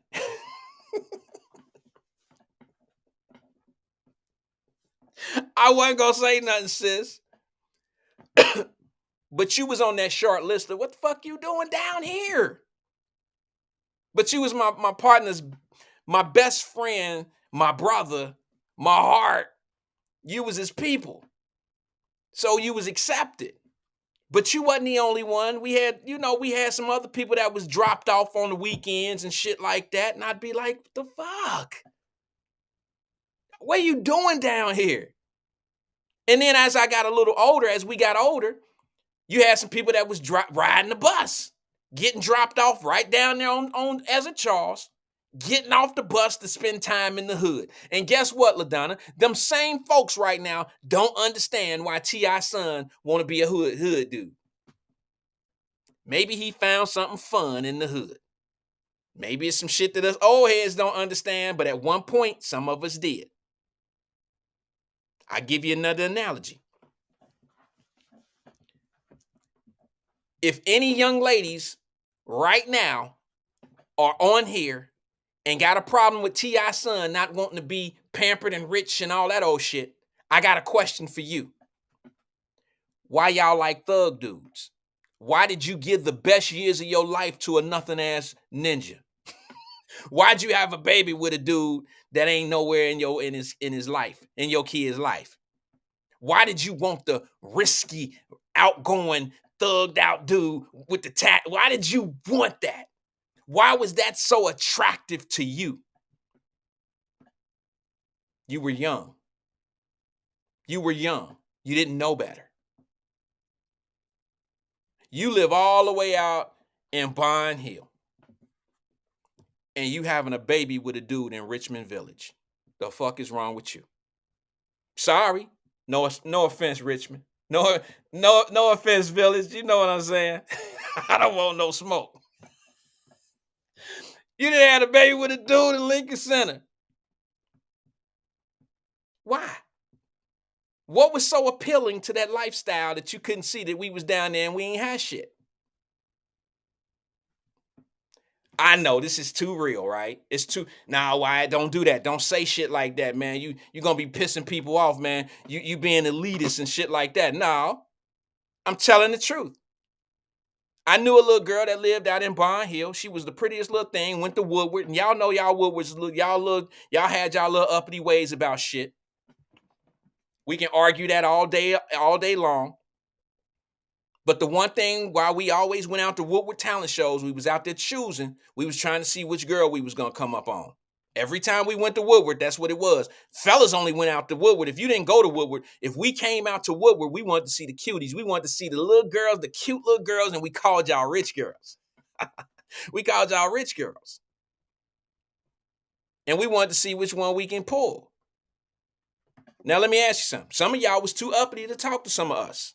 But then there was some of y'all that love that shit. And if we had a car or something like that, oh yeah, we can go out to Bond Hill and bring one of y'all around. You know, we can drive y'all around. That was the hottest shit in the world. What was so attractive? What was so attractive to you, young lady? Why did you want the hood dude? I know a young lady right now, 10 years ago. This is about 10 years ago. This girl, my age, she our age, y'all. She maybe a couple years younger. I couldn't believe the dude that I seen her with. Y'all think I'm hating, right? Oh, Wyatt hating. He hating them. No, I just really couldn't believe this girl had her shit together. Had her shit together. Y'all fellas, ladies, y'all know what I'm talking about when I say had her shit together. She had a son with a dude. They ended up getting married, I believe, and that didn't work out. And her son got a little older and blah blah blah blah blah. And she used to walk past my office, and I knew her from childhood. I've been knowing her my whole life. We've known each other. She's gorgeous. Another Vanessa Williams looking type. Okay, the hazel eyes. She was a beautiful girl. But check this out. For some odd reason, she graduated from the good guy to the ain't shit dude, and I couldn't believe it. Now I don't want to say her name because I'm about to say some personal shit, but she probably wouldn't even she would have a problem if I said her name, but she wouldn't have a problem with me telling this true story because she didn't have some conversations with some young ladies on how not to be.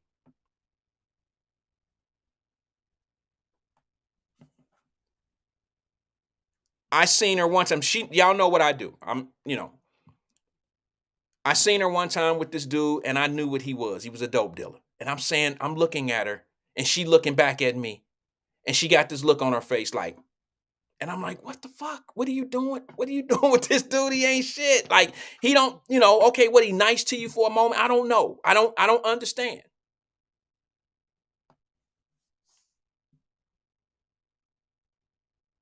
It wasn't a month later, I get a phone call from her. It wasn't a month later that I got a phone call from her saying, can you help me out? I said, what's the problem? She said, I was riding in the car. She caught a case. She caught a case. She caught a dope case. She was a passenger in the car with this dude. And this dude had her soul, I guess, sprung, whatever you want to call it. Where he said, look, I can't catch another case. I'm on probation. So I need you to put this in your purse. They ain't even going to check you. When the police come, they're going to get my ID. They're going to see me. They ain't got no business to say nothing to you. Whatever the game ass shit that he told her. They ain't got no reason to look at you and look in your purse and blah, blah, blah. Police pull them over, blang, blang, blang. They do what they do. They ended up checking her purse. She took the charge. Now, this girl got all her shit together. You understand what I'm saying? She got a career. She got her own place. She's taking care of her business. And she didn't call the case being with this dumb dude. And he ain't had no problem putting that shit in her purse. And he didn't already convince her. And some of y'all on here, y'all know what I'm talking about. Because either some dude did this shit to you, or you didn't heard somebody, some girl took a case for a dude before. You didn't seen it happen. And he didn't convince her in that short period of time from the police walking to the front of the car, walking out of his car up to the front, put this in your purse. They ain't gonna check you, blah, blah, blah. He didn't. And then after she caught the case, now he's still sweet talking her. They ain't gonna do nothing to you. You probably only gonna get probation. Just say it was yours. Let me just say this to you. A father's worst nightmare. With me having 2 girls, 2 daughters, that's a father's worst nightmare. It's for his daughter to be attracted to stuff like that. So I don't understand why we don't understand what's going on with this King kid. He's been raised in an environment that has pushed that nonsense into millions of homes. And now we don't understand because it didn't happen in the walls of T.I.'s home. I clearly understand what's wrong with the kid. I clearly understand why he has to be bigger and he's just living in the shadows of his daddy and all the shit his daddy been talking about his whole year in the albums. What's so hard to understand? What's so hard to understand what this kid is going through? Here's what a lot of people don't understand. When you from it, you know it. I see the signs. King has definitely been in a position, the kid's name is King. He's definitely been in a position where home is not going right, and he finds himself in an environment that's conducive to his lifestyle of thinking. That's just it. Back in my days, everybody came down to the hood to play hide and go see. They used to love to play the hood games that we played, what we loved, what we grew up doing. Now the games have changed. They don't have the same type of games that they used to have in the hood. It's just way more severe. It's different now. King liked the hood games. This is a kid that ain't got. Y'all ever seen somebody that never had to sell drugs to go to jail because he caught a dope case? Or y'all trying to act like that everybody in jail is from the hood? Come on now, y'all can't think that to be true. I didn't got a couple people out of jail. They ain't got no business in jail. They supposed to be in jail for the crime they committed, but they don't have that lifestyle. They mamas and shit worked every day. They got a daddy. They got a nice life at home. Y'all trying to tell me you don't know somebody that's in jail now or did some time and they have no business hanging with the people they was hanging with? You ain't got to sell drugs, bro. Your mama and daddy can afford college and they can, bro, your family love you. You ain't got to even be out on the streets. We don't know anybody like that. We all do. So what's so special and what's so different about T.I. and Tiny non-raising kids' ass? That was a TV show. They don't raise kids. That's how they got paid. That's a show. They got paid. That shit is about as real as the Cosby Show.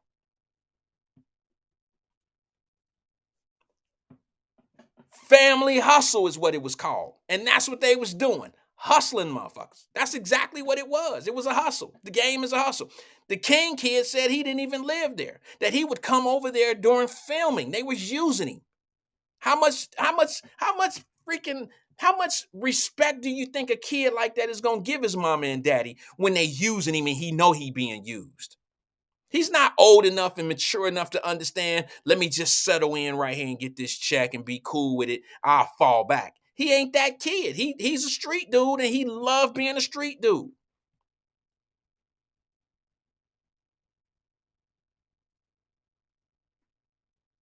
I don't get it. I don't know why everybody up in arms about this shit. What do you look? If this kid had a mother and a father and it was on the lines of the Cosby Show, if his mama was a lawyer and his daddy was a doctor and had no hood affiliation whatsoever, this would be kind of one of them things I'd be scratching my head like, what the fuck? I don't get it. I don't get it. But wait a minute. T.I. people still live in the hood. His grandmama lived blocks away from the hood. His cousins live in the hood. His association with people that he can understand live in the hood.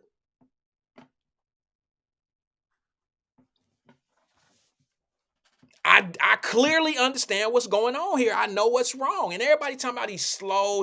No, he's not. He's not slow. He's just he's misguided. He's been misguided since the beginning.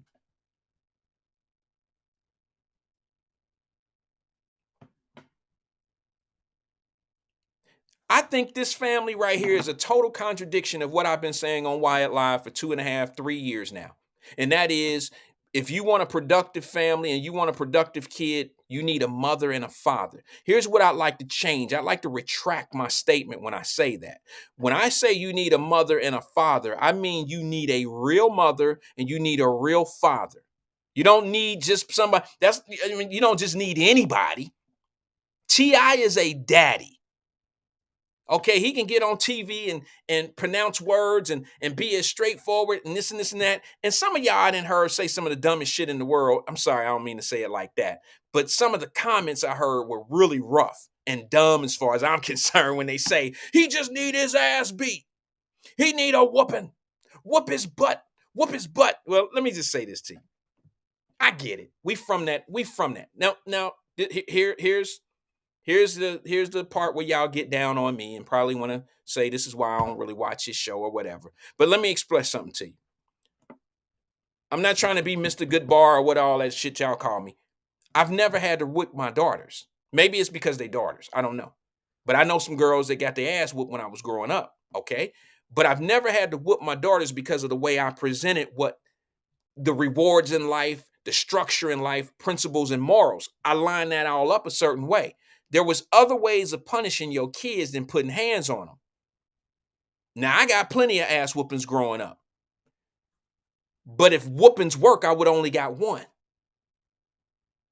If whoopings really work, nobody be sitting in the penitentiary. Because I like to do a survey. All those sitting in cell block B who used to get their ass beat when they was a little kid, raise your hand. And I can guarantee you 95% of them will raise their hand.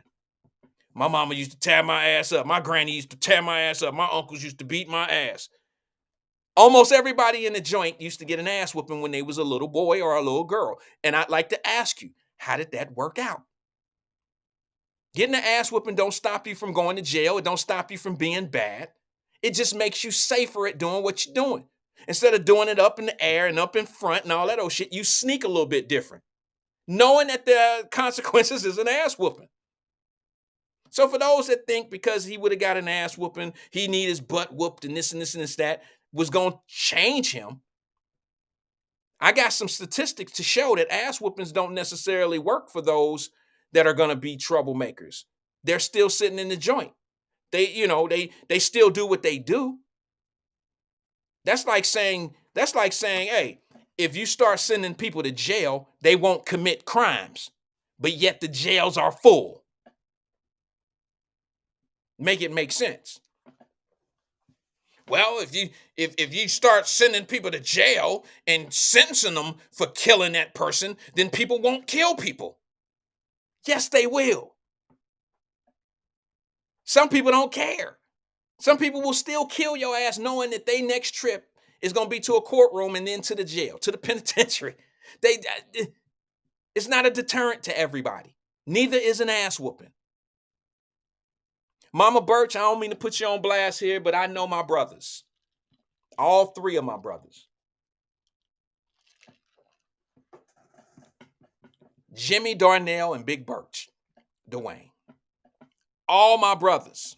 And my two sisters, of course, Cindy.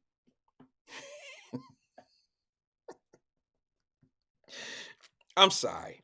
Those are really like my hood family. They my hood family. Y'all know that. I talk about them all the time. But now let me just say this, Mama Birch. I know you had to whoop their ass. I know you had to whoop their ass, but let's just be honest. Let's be honest, Mama.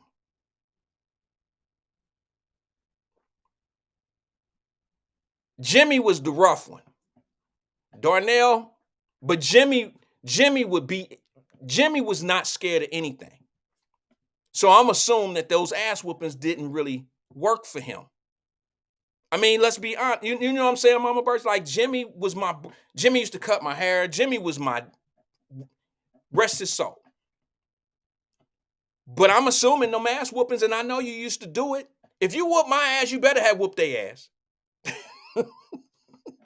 But I'm just saying, they don't work.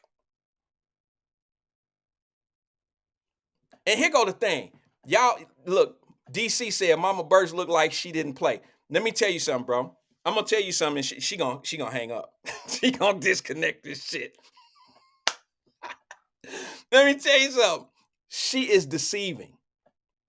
She still is, okay? But think 40 years ago. You will see her pretty ass coming down the street, like literally, like gorgeous, Hollywood pretty. You will see her in the hood, like, what are you doing here? And I don't mean to call you mean, Mama Birch, but you just didn't play. Her looks are totally deceiving. Y'all know I use this analogy a lot when I say Vanessa Williams type look. Go to Mama Birch Facebook page. And I'm going to tell you, she was the Vanessa Williams of the Law Homes. Mama Birch, don't hurt me for that. But imagine you thinking that Vanessa Williams going to do something to you. Vanessa Williams is like, she's soft. Oh, she ain't going to do shit. She ain't gonna do shit to nobody.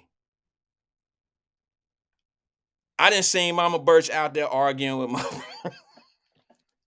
I'm just being honest. Like, I don't mean to trip, man. I don't mean to trip, but I'm just being honest. Like, you have this deceptive. It was like me. I was a little deceptive as well. I was little Randy. Nobody, you would think, like, I ain't, get out the way. You know what I'm saying? Like, they was just gonna move me. Now, let me just tell you, Mama Birch, do you agree with this or not? I'm veering off a little bit because I just want to make a point. And I've been wanting to say this for a very long time. God, I shouldn't say it now, but I have no choice because I brought it up. Sometimes we had to be tougher because people looked at us as being soft. It's hard being light-skinned in the hood. It's hard keeping your shit clean, like coming outside with brand new looking ass Converse, you know, Chuck Taylors on and they all white and your pants all creased out and you coming out there clean and you done spent all night, your mama put grease in your hair. Mama put grease in your ass and your shit looking all right now. And now everybody want to fuck with you. They want to mess with you. Because if you're light-skinned and small and all that old shit in the hood, you get picked with. It's a little different day now, though. It's a little different day. I'll just say it. But I didn't have people do shit like, I'd go get a Dixie cup. This is how ruined I am as a kid. I'd go get a Dixie cup from Puma and them. Y'all know what a Dixie cup is. For y'all that don't know, it ain't no ice cup. It ain't no bullshit. What was y'all calling this shit? A ice cup, a freezy, all this old goofy ass shit. It's called a Dixie cup.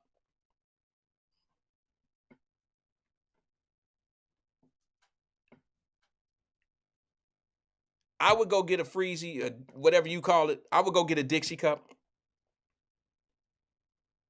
And somebody would spill the red shit on my shoe. Spill the Dixie cup on my shoe. On purpose. We got to fight. If you don't stand up for yourself, people will run over you. They will run over your ass.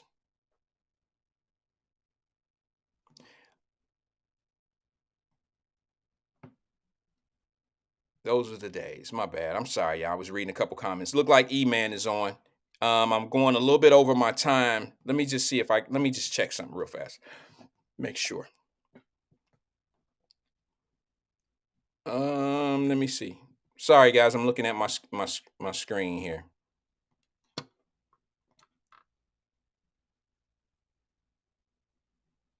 Yeah, they did it on purpose. That's why you had to fight. Let somebody do something to your stuff. Let somebody take your toy when you go outside.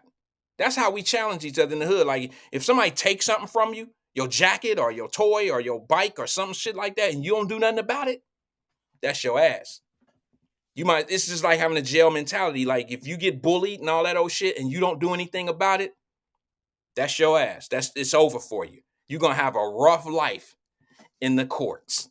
You know what I mean? In the court. We used to call our Lincoln courts and law homes, whatever court you lived in, we used to call it the courts.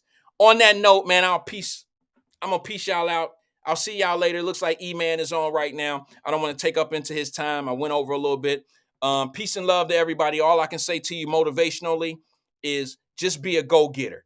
You know what I'm saying? Go out there and just go get what you want. Don't sit back and wait for somebody to give it to you. Just go get it and keep moving forward. Tomorrow, tune in tomorrow. I got something special for everybody. I'm going to talk that go-getter shit tomorrow, but I'm going to give you this clip that DC sent over to me, and we're going to talk about it. Peace and love to everybody. I'll see y'all on the next one, man. I promise.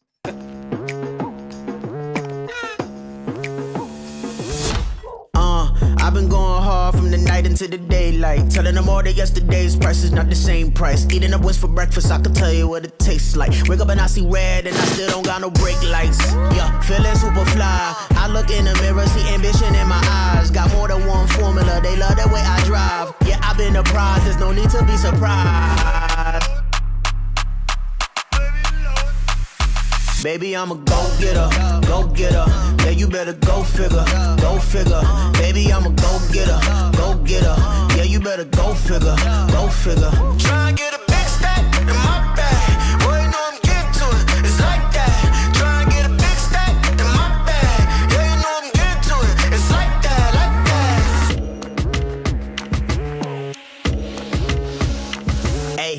Never feeling the pressure, please not at all. I walk in when it's crunch time, leaves in the fall. Woman on me, only hit my name on a roll call. It's like there is no ground beneath my feet, I got no flaws. Still humble, but just don't get it confused. You know who I am, there's no need to introduce. I am one of one, they can't stand it, but it's true. Sicker than the average, ain't no challenge that's immune. Baby, I'm a go-getter, go-getter. Yeah, you better go figure, go figure. Baby, I'm a go-getter, go-getter. Yeah, you better go figure, go figure. Try and get a big stack in my